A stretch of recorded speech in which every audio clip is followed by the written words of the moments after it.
El primer punto que contiene la declaración final, creo yo que es sumamente polémico, porque es justo de donde parte mucho de lo que después se utilizó para desacreditar la conferencia, que es una definición de salud que pues realmente es muy difícil de poder entender y es imposible de operacionalizar, pero que al parecer Mahler consideraba como una definición hermosa y que toda la vida la estaba sosteniendo. Pero lo principal de la reunión era argumentar que la desigualdad no puede ser tolerada, que se tiene que actuar en contra de la desigualdad y plantear la posibilidad de que el desarrollo económico y social permitan alcanzar mejores niveles de salud, pero también que la salud es un argumento, es un elemento contribuyente del propio desarrollo. Ese argumento señalado en el número 3,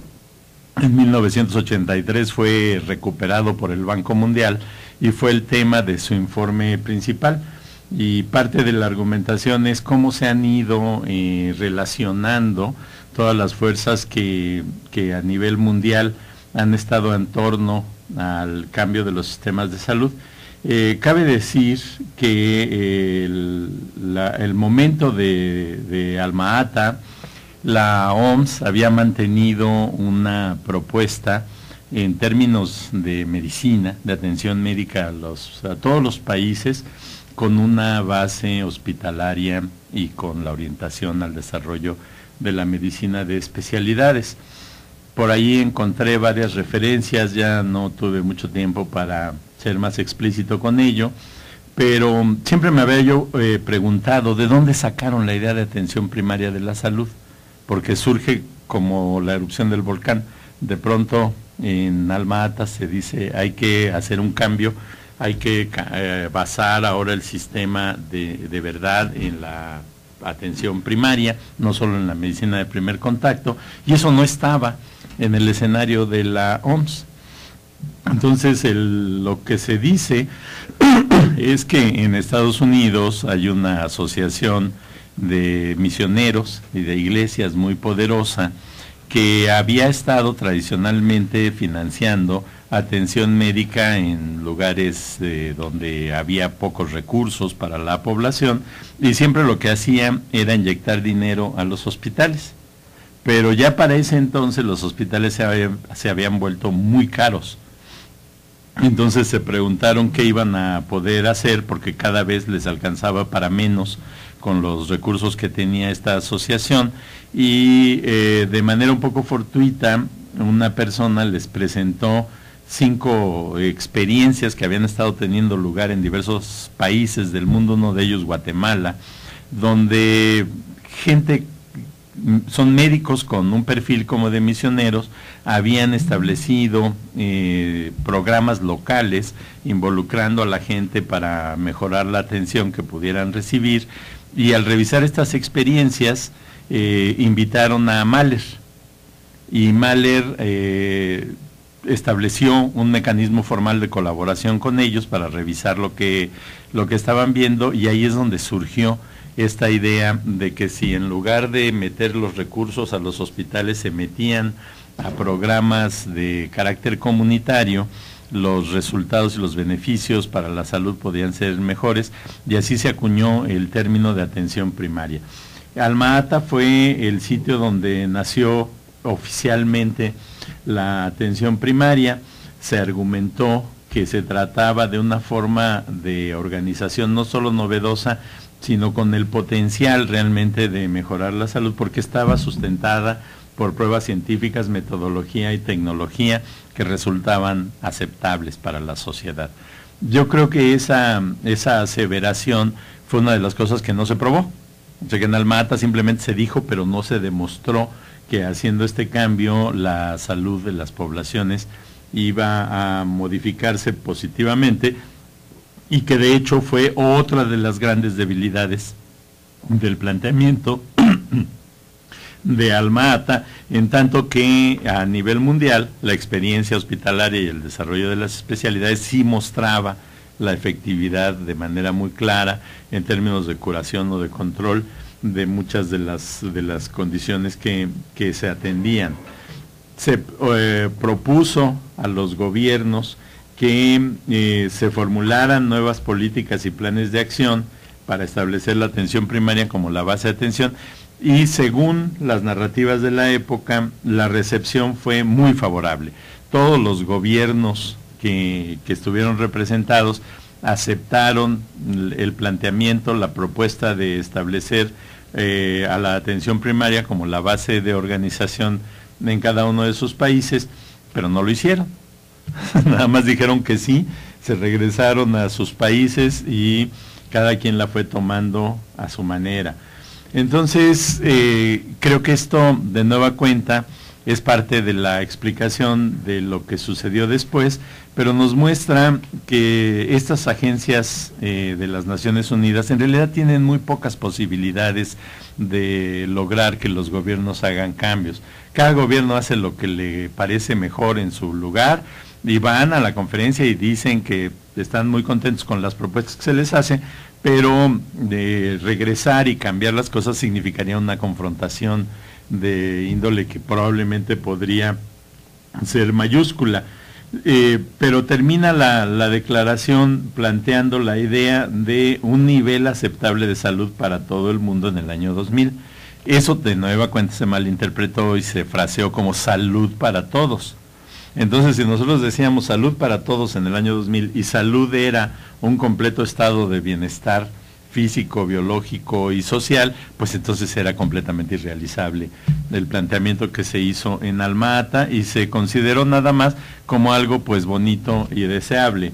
Ahora, en el documento argumento que la base para poder hacer el planteamiento de la atención primaria es el modelo de la historia natural de la enfermedad. Este modelo había aparecido primero nada más en relación a las enfermedades infecciosas por parte de un biólogo y médico australiano, Macfarlane Burnett, que fue por cierto ganador del premio Nobel, y que había hecho algo así, pero este esquema está presente ya en el libro muy famoso que apareció bueno, en realidad no apareció posteriormente a Macfarlane Burnett, pero antes de Alma-Ata, que es el modelo de la historia natural de la enfermedad generalizado a cualquier enfermedad. Y entonces ese es el que plantea con toda claridad que existe una etapa en la que la persona no está enferma, lo que se llama el periodo prepatogénico, donde hay una triada que está interactuando permanentemente y que en el momento en el que rompe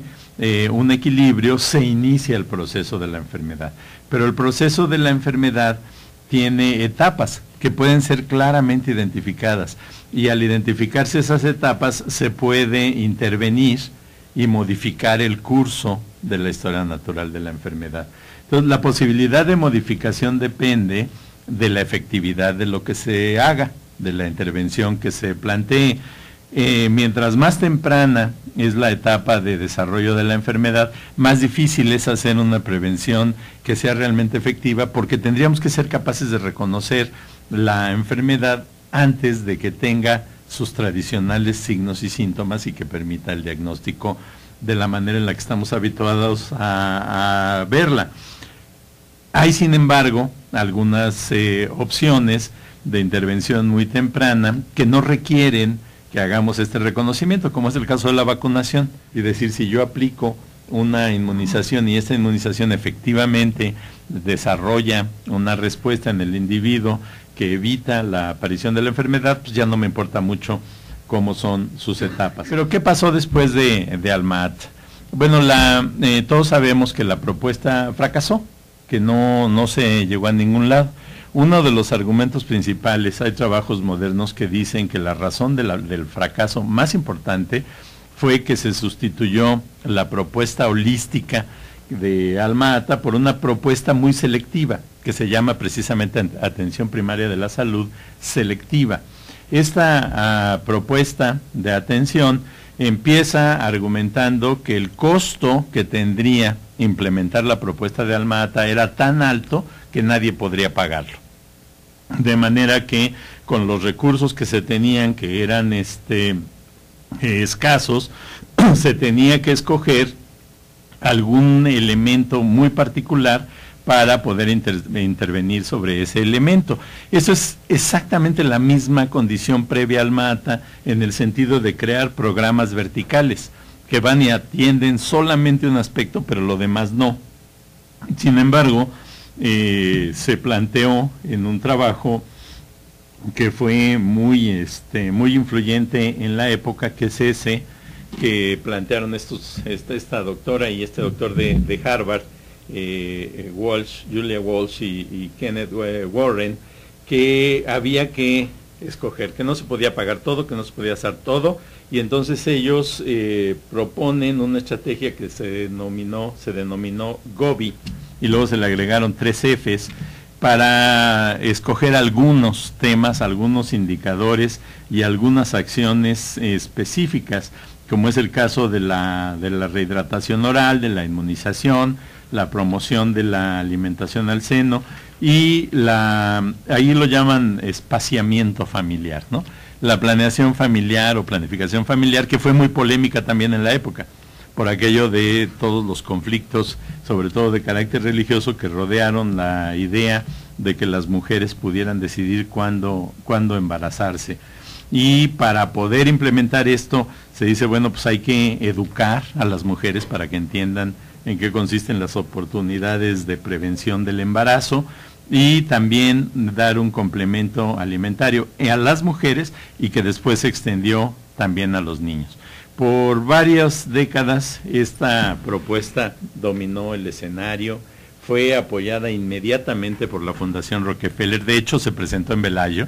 en la sede que tiene Rockefeller en Velayo, y a esa reunión acudió el nuevo director de UNICEF, que cambió después de Alma-Ata. Ese nuevo director de UNICEF, James Grant, dijo que ellos adoptarían la propuesta de la atención selectiva y dejaron sola a la OMS, ya no mantuvieron el respaldo original a la propuesta de Alma-Ata. Parte de las razones tienen que ver con que Grant era un economista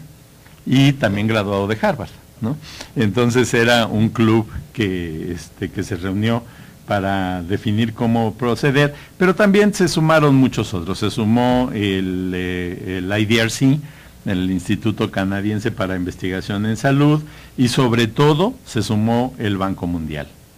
Y entonces esto hizo que lo que a nivel internacional se podía manejar de recursos, pues siguiera la ruta que estaba planteando la atención selectiva y lo que estaba planteando el Banco Mundial. En alguna ocasión a mí me tocó estar en una reunión en la que era como un club de conspiradores. Eran personas vinculadas a Rockefeller, a varias agencias europeas, a varias agencias, estaban los canadienses y otros más, y el motivo de la conspiración era apoderarse de la OMS. Entonces se plantearon allí opciones y posibles candidatos, y ya después supimos que ganó esta mujer que había sido ministra de Noruega y que estuvo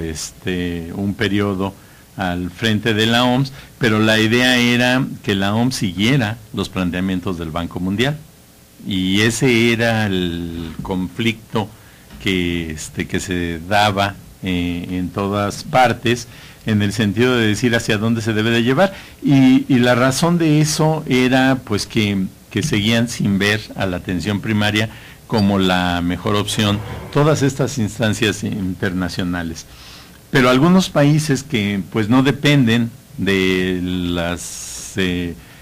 los bancos o de manera muy directa, como es el caso de Canadá, sí avanzaron. Y en algún momento, a mediados de la década antepasada, los canadienses publicaron este documento donde dicen que ellos están dispuestos a avanzar en materia de atención primaria, pero que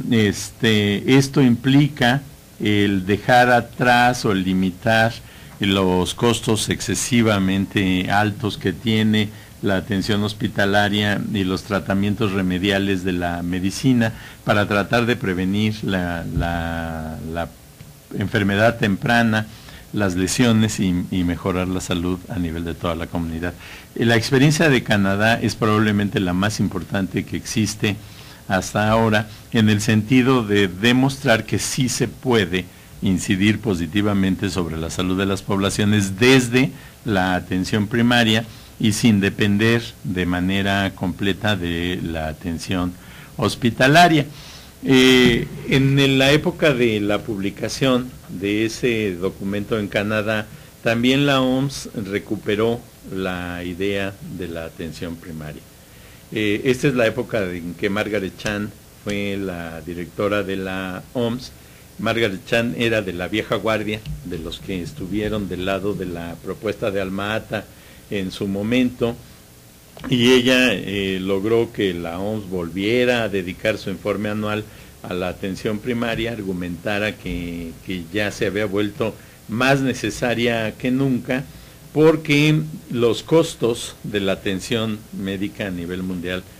cada vez son más altos, cada vez son más difíciles de cubrir y sin lugar a dudas imposibles de cubrir desde la perspectiva de los países más pobres. Entonces, en el momento en el que se deriva el recurso hacia los niveles de atención secundaria y terciaria, se pierden muchas de las posibilidades que se tendrían si hubiera algún tipo de inversión. En el caso de México, yo recuerdo haber planteado a principios del sexenio pasado, poco antes de que empezara el sexenio pasado, una reunión que hubo en el Centro de Seguridad Social del IMSS, acá en San Jerónimo, este tema, de la necesidad de redistribuir el dinero para poder hacer algo serio en el territorio de la atención primaria. Y el que era en esa época director general del ISSSTE dijo, tiene usted razón, si nosotros hicimos un análisis y del 100% del presupuesto, 80% se consume a nivel del hospital terciario, 12% a nivel del hospital general y queda un 8% para la atención primaria. Entonces, pues con esa distribución es absolutamente imposible hacer algo. La alternativa sería que se inyectara dinero a la atención primaria, más allá del que ya se tiene como presupuesto comprometido año con año para el área de la atención médica, y eso fue lo que aparentemente sucedería con la creación del Seguro Popular. Es decir, se abre una nueva forma de financiamiento y con eso pues ya vamos a poder avanzar. Sin embargo, hay problemas muy serios. En el caso del Seguro Popular, aparece algo que por lo menos es una sinécdoque, ¿no? De pensar que afiliación es cobertura.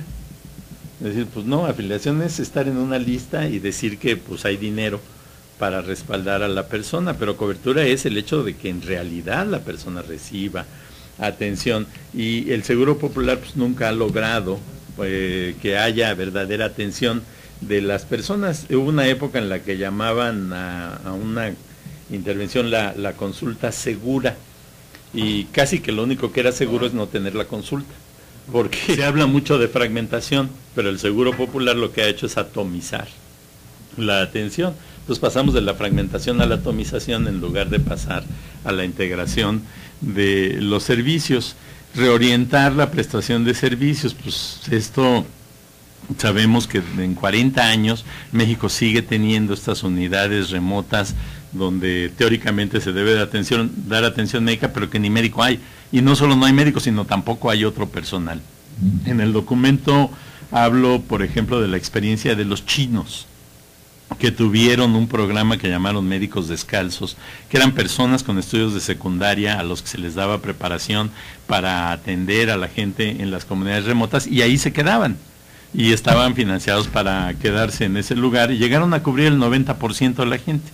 hasta que China, en su etapa de modernización, aceptó las ideas que promovía no solo la OMS, sino el Banco Mundial y otras instancias, y le hicieron caso a la idea de crear un seguro como el Seguro Popular y a introducir prestación de servicios de carácter privado. Desmantelaron el programa de los médicos descalzos y ahora están enfrentando una crisis equivalente a la que nosotros podríamos decir que vivimos en México, pero al tamaño de China, ¿no? Porque no se logró tener ninguna capacidad para conjuntar todos estos elementos. Allá está la prevención, aquí está la buena distribución de los recursos y acá estarían los resultados que se plantean. Miren, este fue el caso de México,